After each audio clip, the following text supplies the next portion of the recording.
আমি একবার গেছিলাম এক ওরস মাহফিলে, সে ওই ইয়েতে ঝিনাইদহ এক পীর সাহেব কয়েকবারই যাওয়ার সুযোগ হয়েছে। তো একবার গিয়েছিলাম ঝিনাইদহ, আর একবার গিয়েছিলাম হলো আপনার ওই কি বলে চাঁদপুরের কালুগাজী ওরস মাহফিলে একবার গেছিলাম, আর ওইখানে গেলাম শরীফ হুজুরের ওরস মাহফিলে। শরীফ হুজুরের ওরস মাহফিলে 2-3বার যাওয়া সুযোগ। তা আমাকে বললেন যে ওখানে ঝিনাইদহের শরীফ হুজুরের ওরস মাহফিলে আপনি কি যাবেন? বললাম আমি অবশ্যই যাব। আল্লাহ নবী সাল্লাল্লাহু আলাইহি ওয়াসাল্লাম মক্কার ওকাজ মেলাতে গিয়ে দিনের দাওয়াত দিয়েছেন, ওয়াকাজ মেলাতে দাওয়াত দিয়েছেন। কোন পূজা মণ্ডপেও যদি আমাকে কোরআন হাদিস বলার সুযোগ দেওয়া হয় অবশ্যই আমি বলবো, কোনো আপত্তি নেই। ওরস মাহফিলে আমাকে নিয়ে গেল, এদিকে 6টা মোটর সাইকেল পিছনে, 6টা মোটর সাইকেল সামনে, আর মাঝখানে 2টা প্রাইভেট কার। যাই হোক নিয়ে গেল, যাওয়ার পরে দেখছি ফুলের তুরা আর ফুলের পাপড়ি। ফুলের পাপড়ি আমার গায়ে ছিটাচ্ছিল, আর ফুলের তুরা আমার হাতে দিচ্ছে। বলে হঠাৎ ফুল, হঠাৎ ফুলের সাথে মুসলমানের কোনো ইবাদতের কানেকশন নেই। ফুল লাগে হলো হিন্দুদের পূজা পার্বণে, মুসলমানের কোনো ইবাদতে ফুলের কোনো কানেকশন নেই। ফুল থেকে স্মেল নিবেন, ঘ্রাণ নিবেন, সেটা ভিন্ন ব্যাপার, কিন্তু ফুলের সাথে মুসলমানের কোনো ইবাদতের কানেকশন নেই। ফুল সরিয়ে দাও। ওরা ফুলকে আউট করে দিল, কোথায় গিয়ে নিয়ে গায়েব করলো বুঝতে পারলাম। পরে আমি জানতে পারলাম শরীফুল হুজুর বলে দিয়েছেন, মাদানী সাহেব যদি ফুল পছন্দ করে তো ওনার গায়ে ছিটাই, আর যদি পছন্দ না করে তাহলে সাথে সাথে ওখান থেকে সরায় ফেলো আর কাছে দিও। বিরাট লম্বা ঘটনা। বলছিলাম যে মৌলানা আকরাম খাঁ রাহিমাহুল্লাহ সেদিন তার ওসিয়তে বলে গেলেন যে আমার লাশটা তোমরা নিয়ে দাফন করো, যেন আমার মৃত্যু লাশের উপরেও যেন ফুলের পাপড়ি না পড়ে। ওই বড় হাসপাতাল, ওইদিকে বড় হাসপাতালের বড় ডাক্তার মারা গেছেন, ওনার বাড়িতে একবার মিলাদ পড়ার জন্য আমাকে ডাকা হয়েছে। মৌলানা আকরাম খাঁ সাহেবের নাতির বাড়িতে মিলাদ পড়ার জন্য আপনাকে ডাকা হচ্ছে। বলে মিলাদটা পড়িয়ে দিয়ে আসি। মিলাদ পড়িয়ে দিতে গিয়ে বললাম মিলাদ পড়বো তুমি পরিচয় দিচ্ছ মৌলানা আকরাম খান নাতি, তোমার নানার ইতিহাস তোমার ভালো করে জানা নেই, আমার কাছে শুনে রাখ। মোল্লা বাড়িতে তারাবির জামাত এখন হয় না আর, বুড়ো মোল্লাজি কবে মারা গেছেন সকলেই অন্ধকার। ছেলেরা তাহার সুদূর শহরে বড় বড় কাজ করে, বড় বড় কাজে বড় বড় নাম খেতাবে পকেট ভরে। সুদূর গায়ের কেবা ধারে ধার তারা তারাবির জামাতে হয়, মোমের বাতিরি জ্বালিত তারা নিভেছে অবহেলায়। আপনার ছেলে মেয়েকে কোথায় রাখবেন ইসলাম সেটাও বলে দিয়েছে। ইব্রাহিম আলাইহিস সালাম বললেন ইন্নী আসকান্তু মিন যুররিয়াতি বিওয়াদিন গায়রি জি জারিন, হে আল্লাহ আমার পরিবারের কিছু অংশ এই নির্জন উপত্যকায় রেখে গেলাম। ইনদা বাইতিকাল মুহাররাম, হে আল্লাহ তোমার বাইতুল্লাহিল হারামের পাশে আমার পরিবারের কিছু অংশ রেখে গেলাম। কোথায় রাখলাম? বাইতুল্লাহিল হারামের পাশে।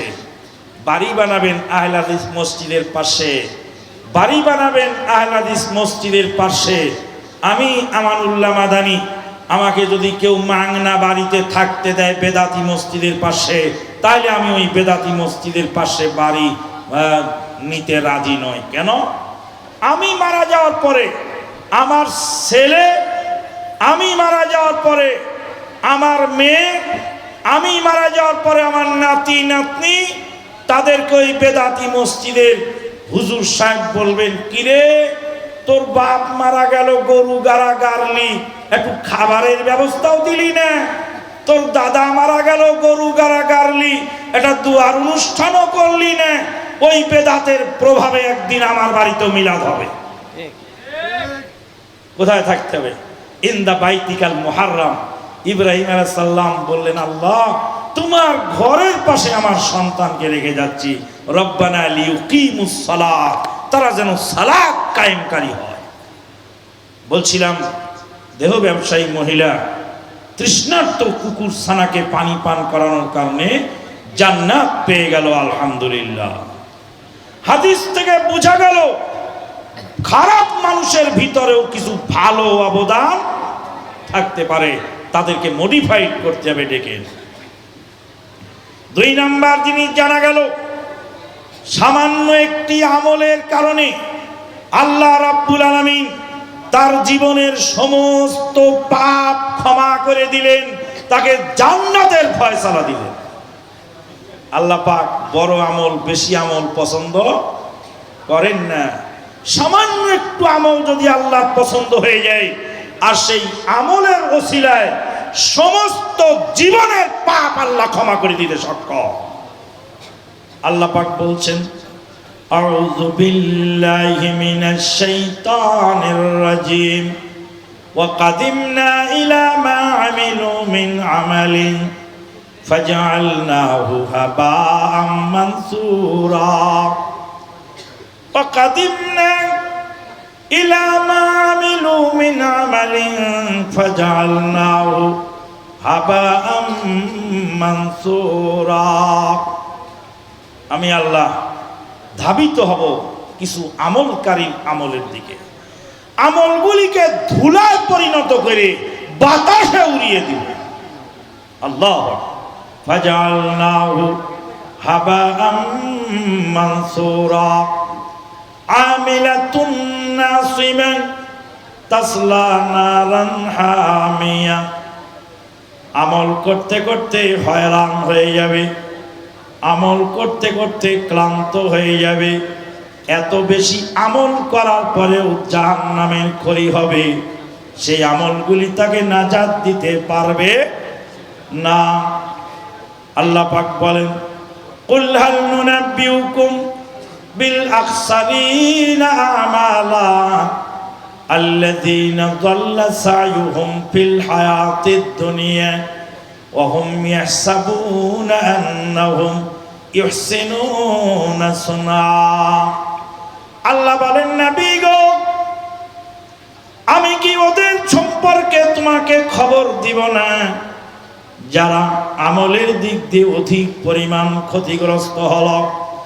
আল্লাযীনা যাল্লা সা'য়ুহুম ফিল হায়াতিদ দুনিয়া, যারা নিজেদের আমলকে বরবাদ করে দিয়েছে দুনিয়াবি জিন্দেগিতে।